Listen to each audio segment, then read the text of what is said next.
দর্শক welcome to Jago Trends. দেশ এবং বিশ্বের নানান ট্রেন্ডিং এবং আলোচিত বিষয় নিয়ে আমাদের আজকের আয়োজন। আপনাদের সাথে আছি আমি তাসলিমা তিথি। দর্শক, নারী এবং পুরুষ এদের মধ্যে সবচেয়ে কে বেশি ঘুমায় এ নিয়ে রয়েছে নানান মতভেদ। তবে সাম্প্রতিক সময়ে উঠে এসেছে নানান চমকপ্রদ তথ্য। আপনি জানেন কি, নারী নাকি পুরুষ কে বেশি ঘুমায়? গবেষণায় দেখা গেছে নারীরা পুরুষদের তুলনায় গড়ে 10 থেকে 20 মিনিট বেশি ঘুমান। বিশেষজ্ঞরা বলছেন নারীদের শরীরে বয়স ভেদে নানান ধরনের জৈবিক পরিবর্তন ঘটে। এই পরিবর্তনের সঙ্গে খাপ খাইয়ে নিতে এবং সুস্থ থাকতে পর্যাপ্ত ঘুম অপরিহার্য। এছাড়া নারীদের দৈনন্দিন জীবনে চাপ ও উদ্বেগ তুলনামূলকভাবে বেশি। ঘর এবং বাইরে দ্বিমুখী দায়িত্ব সামলাতে গিয়ে মানসিক চাপও বাড়ে। ফলে শারীরিক ও মানসিক সুস্থতার জন্য নারীদের ঘুম পুরুষদের তুলনায় আরও বেশি জরুরি। তবে গবেষণায় আরও দেখা গেছে নারীরা বেশি সময় ঘুমালেও তাদের ঘুম অপেক্ষাকৃত হালকা হয়, অর্থাৎ সামান্য কারণেই ঘুম ভেঙে যায়।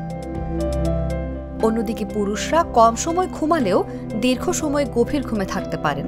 এজন্য অনেক নারীর ঘুম অসম্পূর্ণ থেকে যায়, যদিও তারা বিছানায় বেশি সময় কাটান। বিশেষজ্ঞরা সতর্ক করে বলেন, প্রাপ্তবয়স্কদের প্রতি রাতে গড়ে 7 থেকে 9 ঘন্টা মানসম্মত ঘুমানো উচিত। বয়স বাড়ার সঙ্গে সঙ্গে ঘুমের সময় কিছুটা কমলেও অন্তত 7 ঘন্টা ঘুম বজায় রাখা জরুরি। আরেকটি গুরুত্বপূর্ণ বিষয় হল, সপ্তাহের দিনগুলোতে কম ঘুমিয়ে সাপ্তাহিক ছুটিতে বেশি ঘুমিয়ে ঘাটতি পূরণ করার অভ্যাস একেবারেই স্বাস্থ্যসম্মত নয়। সুতরাং পর্যাপ্ত ও ভালো ঘুমই পারে আমাদের শরীর ও মনকে সুস্থ রাখতে। আফগানিস্তানের তালেবান সরকারের এবার নতুন সিদ্ধান্তের মুখে নারীরা। সরকারের সিদ্ধান্ত অনুযায়ী বিশ্ববিদ্যালয়গুলোতে নারীদের লেখা সমস্ত বই নিষিদ্ধ করা হয়েছে। আফগানিস্তানের নারীদের শিক্ষার পথ আরও সংকুচিত করছে তালেবান সরকার। চলতি মাসে নতুন নির্দেশনায় বিশ্ববিদ্যালয়ের পাঠ্যক্রম থেকে নারী লেখকদের বই নিষিদ্ধ করা হয়েছে। শুধু তাই নয়, উচ্চগতির ফাইবার ইন্টারনেট ও ওয়াইফাই পরিষেবাও সীমিত করে দেওয়া হয়েছে। ফলে অনলাইন শিক্ষার সুযোগ থেকেও বঞ্চিত হচ্ছে দেশটির তরুণীরা। মানবাধিকার সংস্থাগুলো বলছে এটি নারীদের শিক্ষাকে আরও এক ধাপ পিছিয়ে দেওয়ার ষড়যন্ত্র। আগে থেকেই আফগানিস্তানে নারীদের বিশ্ববিদ্যালয়ে প্রবেশে নিষেধাজ্ঞা আরোপ করা হয়েছিল। এখন বই নিষিদ্ধকরণ ও ইন্টারনেট সীমাবদ্ধতার মাধ্যমে শিক্ষা ও তথ্য প্রাপ্তির পথ সংকুচিত হয়ে এসেছে। আন্তর্জাতিক মহলে এ নিয়ে শুরু হয়েছে সমালোচনা।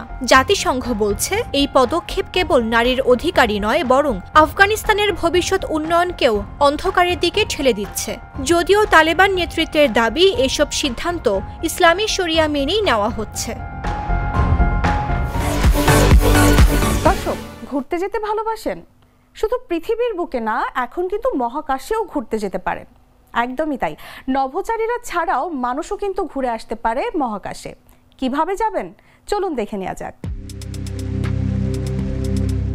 মহাকাশ, যা সবসময় আমাদের কল্পনা ছুঁয়ে এসেছে, এবার সেই স্বপ্ন আরও কাছে এসেছে। হ্যাঁ, এবার সাধারণ মানুষও যেতে পারবে মহাকাশে। নতুন প্রযুক্তি এবং বেসরকারি মহাকাশ প্রোগ্রামের মাধ্যমে শিক্ষার্থী, উদ্যোক্তা বা সাধারণ মানুষরাও অনুভব করতে পারবে মহাকাশের অনন্য অভিজ্ঞতা।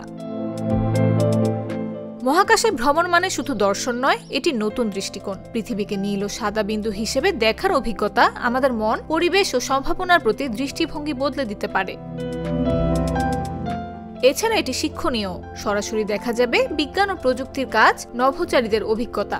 সাহসী ও কল্পনাশীলদের জন্য এটি অনুপ্রেরণার এক নতুন দিশা। আপনিও কল্পনা করুন, প্রস্তুত হন এবং মহাকাশের সেই অভিজ্ঞতা উপভোগ করুন। দর্শক, বিশ্বের সবচেয়ে সুখী দেশের তালিকার শীর্ষে রয়েছে ফিনল্যান্ডের নাম। কেন ফিনল্যান্ডের নাম পৃথিবীর সবচেয়ে সুখী দেশের তালিকার শীর্ষে? কেনই বা বারবার উঠে আসছে ফিনল্যান্ডের নাম? চলুন দেখে নেওয়া যাক। ফিনল্যান্ড প্রকৃতির অপরূপ সৌন্দর্য, হাজারো ঝর্ণা, বন এবং হ্রদের দেশ। কিন্তু শুধু প্রাকৃতিক দৃশ্য নয়, ফিনল্যান্ডকে বারবার বিশ্বের সর্বাধিক সুখী দেশ হিসেবে স্বীকৃতি দেওয়া হয়েছে। আসুন দেখি কেন। প্রথমত, শিক্ষা ব্যবস্থা। ফিনল্যান্ডের স্কুলগুলো শিক্ষার্থী কেন্দ্রিক। প্রতিটি শিশু নিজের ক্ষমতা অনুযায়ী শিক্ষা গ্রহণ করে। চাপ কম এবং সৃজনশীলতা বিকাশের সুযোগ বেশি। তাই মানুষ ছোটবেলা থেকেই আত্মবিশ্বাসী এবং সুখী হয়। দ্বিতীয়ত সামাজিক নিরাপত্তা ও সমতার উপর গুরুত্ব। স্বাস্থ্যসেবা, পেনশন এবং বেকারত্ব ভাতা সবই সহজলভ্য। মানুষ জানে সমস্যা হলে সমাজ পাশে থাকবে। সমতার সংস্কৃতি এখানে জীবনকে আরও নিরাপদ ও শান্ত করে। তৃতীয়ত কর্মজীবন ও ব্যক্তিগত জীবনের ভারসাম্য। ফিনল্যান্ডের মানুষ সপ্তাহে মাত্র ৩৫ থেকে ৩৭ ঘণ্টা কাজ করেন। পরিবার, বন্ধু, প্রকৃতি সবকিছু উপভোগ করার সময় থাকে। স্ট্রেস কম, জীবনযাপন আরামদায়ক। চতুর্থত মানুষ সরকারের প্রতি বিশ্বাস রাখে। সামাজিক সংহতি শক্তিশালী, অপরাধের হার কম, আইন কার্যকর। এই বিশ্বাস এবং নিরাপত্তা সুখী জীবনের অন্যতম মূল। সবশেষে প্রকৃতির সংস্পর্শ ও জীবনধারা। হিমালয় কিংবা সমুদ্র নয়, বরং স্থানীয় বন, হ্রদ এবং সাঁতার, এগুলো ফিনল্যান্ডের মানুষকে মানসিক শান্তি ও আনন্দ দেয়। ফলে সুখ শুধুমাত্র অর্থে বা প্রযুক্তিতে নয়, বরং সমাজ, শিক্ষা, পরিবেশ এবং জীবনধারার ভারসাম্যে নিহিত। ফিনল্যান্ড আমাদের শেখায় সুখ মানে শুধু বেশি পাওয়া নয়, বরং সন্তুষ্টি, নিরাপত্তা এবং জীবনযাপনের ভারসাম্য। দর্শক, মাত্র 2 কিলোমিটারের একটি দেশ, যা কিনা বিশ্বের অন্যতম ধনী এবং নিরাপদ দেশ। তা কি সম্ভব? একদমই সম্ভব। দেশটির নাম মোনাকো।